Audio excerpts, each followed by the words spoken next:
Around 11:30 or 12. I was sleeping just after finishing reading a novel, and I was just falling asleep. I was awakened with a very loud noise at my window. People hitting vigorously at the window. Open up, we are police, we break up, open up. My landlady was also then calling, what is it? I said, they are saying it's the police. They said, well, if it's the police, then allow them in. I went. The moment I opened the door, three men barged in with balaclavas on their face. One of them said, you are Tatenda Mombeyarara. I said, oh yes. Then immediately took my shoulder, twisted it. So it was excruciating. I screamed. He pushed me back into the room. The other two guys followed in. Show us everything. We are planning for the demo on Friday. Well, I was totally shocked because I was doing nothing like that.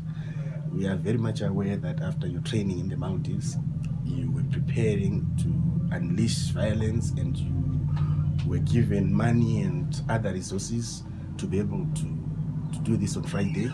And we have been monitoring your communication with one Shakespeare McCoy of the MDC, and don't try and deny anything. Anything I tried to say, that's when they started hitting me with the gun butts and the ribs. It was painful. I could not answer anymore. At the moment, you also don't answer back. They are hitting. Meanwhile, they are throwing everything on the floor. Everything on the floor. We are told there are a lot of US dollars here, which you're going to use on Friday to mobilize. Today, you're going to tell us how many people you have mobilized. Like we said, we'll be monitoring your communication with Shakespeare. Nothing I did could save the situation. Then they dragged me outside. So where I stay, there is a fence and a gate. So they actually, pushed down the fence at the neighbors. They made me jump over. There was a Honda CRV parked outside without plates, looked newish. There were about four other men there, one at the wheel. They had these masks. The moment they arrived, they took a sack and put it on my head, and they hit me here. When I doubled over, they put me in the back of the car. Then somebody sat here, somebody sat at my legs.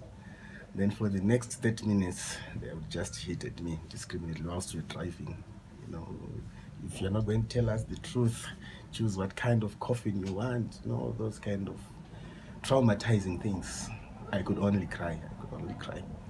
Then after about 30 minutes or so, we arrived at an open area which was like a quarry, several ponds with muddy water all over. Then they pushed me down. They stripped me naked, except the sack on my cloth. Then one of them came with a wool spanner. That's what broke my leg.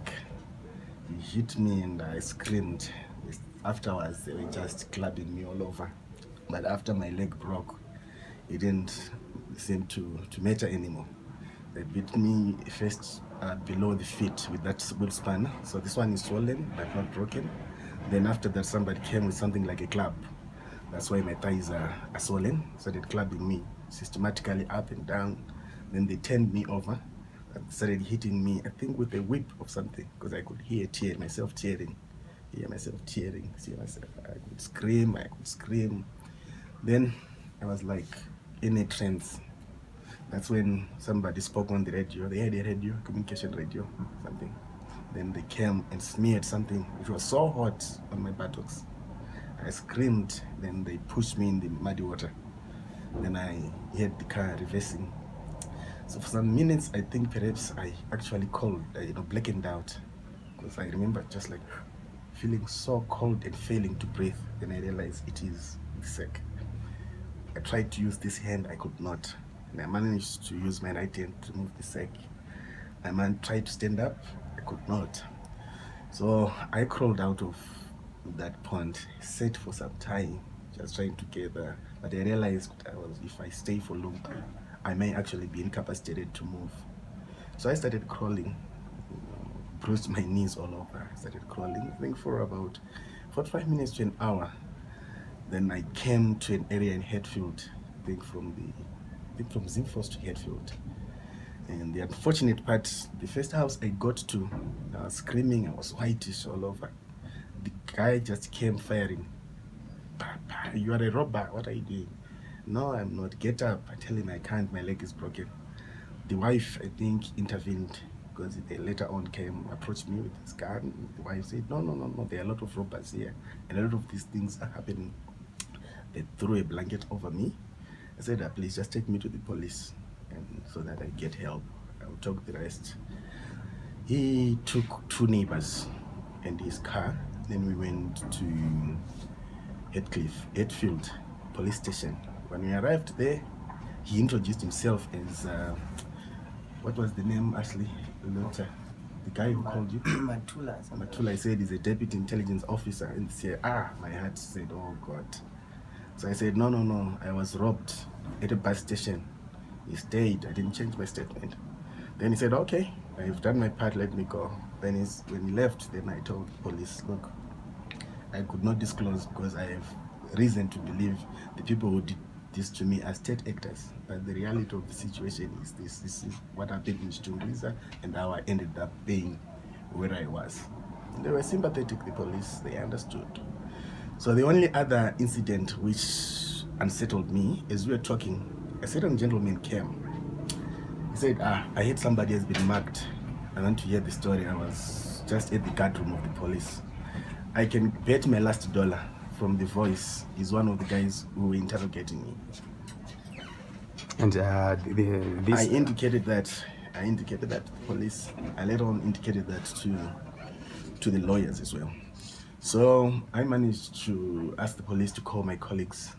Then they responded. They came to the police station and they drove me here. And that's how I got to be. I've been a human rights activist for the past 2 decades.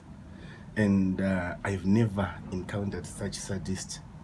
I've never encountered such brutality. You know, Namdara Mkadbe, my support unit, Mwenda Gumba, you know, as an activist, you air your issues. But my parents ran in black boots, Mwenda Gumba. But this, it's traumatizing. It's a thing I wouldn't wish on anyone. And the level of cruelty, the way they were beating me, I wonder what kind of people they are.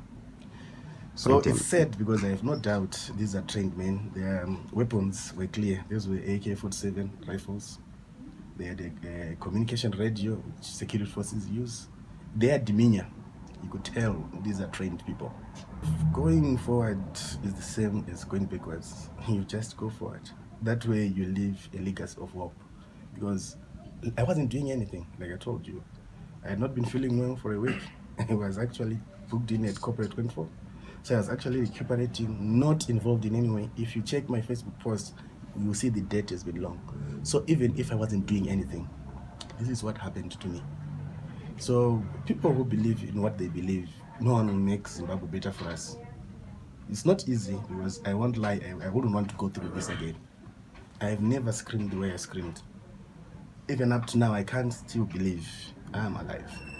So people should go ahead and push for the things they believe in, but more importantly, I believe across the political divide, there is a commonality of the Zimbabwe we want. I don't believe anyone who is over the other side believes this is the Zimbabwe they want. So when we shame and name such perpetrators, we may start having a background and a foundation for the kind of Zimbabwe we want, which does not tolerate this.